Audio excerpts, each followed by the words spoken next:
हो जाते हो तो ये सब प्रवेश भी नहीं करते, एक अपार मस्ती बनी रहती है। अब क्या होगा? श्यामा श्याम जो करेंगे वही होगा। श्यामा श्याम पता नहीं कैसा करें, नहीं, वो सदैव मंगल भवन है, वो जो करते हैं महामंगल होता है। यह निश्चय उपासक के हृदय में आ जाना चाहिए। इसलिए अपना सारा मन, सारी बुद्धि, सारा जीवन, प्रत्येक श्वास प्रभु को अर्पण कर दो, फिर देखो तुम निहाल हो जाओगे। दुख, शोक, विषाद, क्लेश, कष्ट, संताप, भय, उद्वेग, ये उसी को व्यापते हैं जिसने अपने जीवन को प्रभु के चरणों में अर्पित नहीं किया।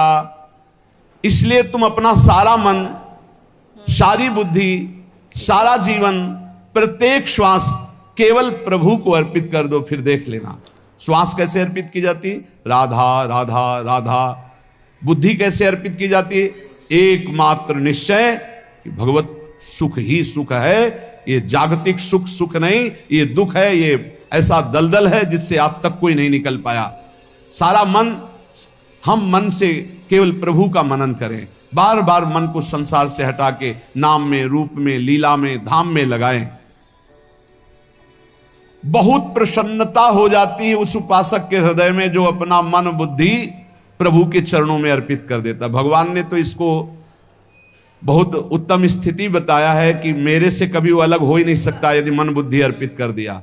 मयि एव मन आधत्स्व मयि बुद्धिम निवेशय, तो निवश्य मयि एव अत ऊर्ध्वम न संशया। बिल्कुल संशय नहीं, वो मेरे में ही निवास करेगा जिसने मन और बुद्धि अपनी मेरे में अर्पित कर दी।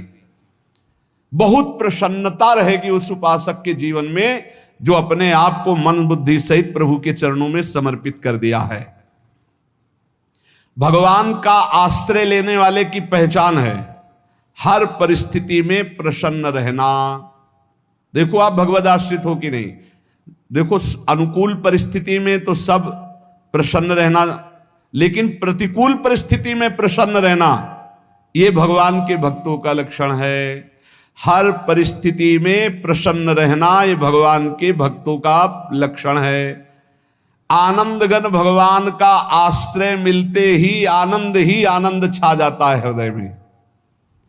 उनके पास आनंद का अभाव होता ही नहीं है। जैसे सूर्य का प्रकाश उदय होते ही सूर्य का प्रकाश संपूर्ण अंधकार को नष्ट कर देता है, ऐसे ही भगवान का संपूर्ण आश्रय लेते ही सब दुख चिंता शोक नष्ट हो जाते, आनंद ही आनंद। तुम भगवान के मंगलमय रूप को नहीं जानते हो, पर उनके मंगलमय भाव को, विधान को मानना शुरू कर दो। जो भी होता है मंगलमय होता है। हमने जीवन में देखा है, अगर इधर कोई बहुत बड़ा सुख दिया तो देर नहीं लगेगी, 24 घंटे नहीं व्यतीत होंगे और ऐसे दुख दे देंगे, जिससे दोनों का समान भाव रख करके ना दुख में तुम भूलो प्रभु को, ना सुख में भूलो, सीधे भगवत मार्ग में चल। पूरे जीवन की बात देखा है। भगवान के मंगल विधान में सदा सर्वदा सुख ही सुख है, इस बात को मान के प्रसन्न हो जाओ। जब भगवान का भजन करने वाले की तन्मयता बढ़ती है भजन में,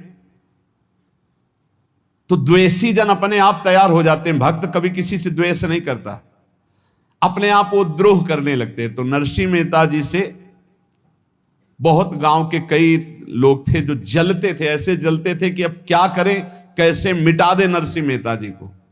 अब उपाय तो मिल नहीं रहा था। तो एक दिन संतों की मंडली आई और उन्होंने कहा कि हम रास्ते में कोई चोर आदि धन ना ले ले, इसलिए यहां से किसी की हुंडी चलती है क्या द्वारिका में? पहले ऐसा था।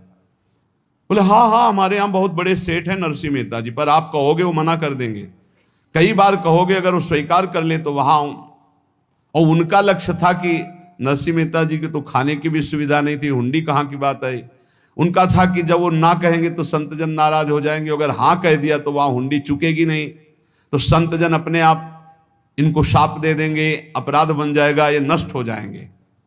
संतों को भेजा नरसिंह मेहता जी ने, सबकी दंडवत की, चरण पखाड़े। तो उनका ये इतना रुपया है, द्वारिका में साधु सेवा हम करेंगे, वहां तुम्हारी हुंडी चलती है, तो आप अरे उनका आप कहाँ भूल रहे हो, यहाँ खाने की भी व्यवस्था। बोले हमें सब पहले से बता दिया गया कि आप मना करोगे, बार बार मना मत करो, हमें पता है। तो उन्होंने ठाकुर जी की तरफ देखा, बोले क्या लीला है प्रभु, संतों से हम क्या कहें, ये ले रुपए। उस समय स्वर्ण की मोहरें चलती थी, बेच के बाजार से खूब उन संतों को पवाया, उन्हीं संतों की सेवा की। और उनका अपने सेठ का नाम तो बताओ जहां हमें जाके हुंडी मिलेगी।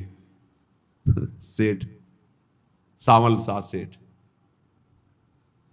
संत जन गए वहां, पूछा कि नरसिंह मेहता जी का जिन सेठ से परिचय, उनका नाम सावल सा सेठ, उनकी गद्दी कहां है।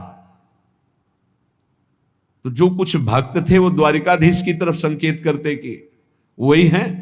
बोले नहीं नहीं, वो सेठ है, उनकी गद्दी चलती थी पूरी बाजार में कहीं कोई। अब संत जन एकांत में होकर के बहुत विचलित हुए, क्या हमारे साथ धोखा हुआ, नरसिंह मेहता जैसा संत क्या धोखेबाज हो सकता है। देखो संशय तो बहुत विचित्र होता है, बड़े बड़ों को संशय हो जाता है। जब भगवती सती जी को संशय हो गया, राम जी को, हे खग हे मृग हे मधुकर श्रेणी, ऐसा पूछते हुए कि सच्चिदानंद